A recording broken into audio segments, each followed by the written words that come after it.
Bertambah lagi daftar warga Palestina yang terluka karena serangan militer Israel. Rekaman yang menuai banyak komentar dari warganet ini diunggah di Telegram pada Jumat 29 Desember 2023. Dalam cuplikan video menampilkan dua warga Palestina yang menjadi korban dievakuasi menjauh dari lokasi pengeboman. Diketahui dari narasi unggahan, pasukan pertahanan Israel atau IDF menggunakan pesawat tempur untuk melancarkan serangannya. Tentara Israel meledakkan sebuah rumah di dekat Rumah Sakit Nasser di Khan Yunis. Namun, belum ada informasi sampai saat ini berapa jumlah warga yang alami luka-luka hingga korban jiwa.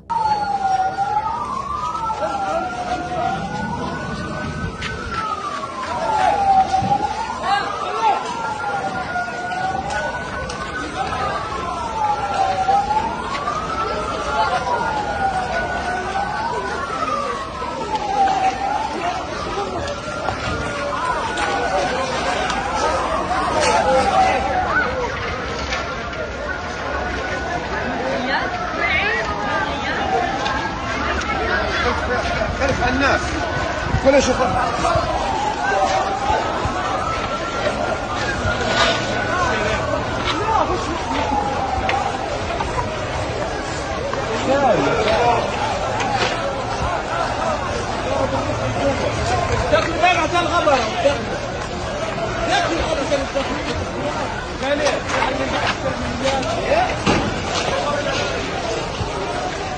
Download Tribun X sekarang, menghadirkan lokal menjadi Indonesia.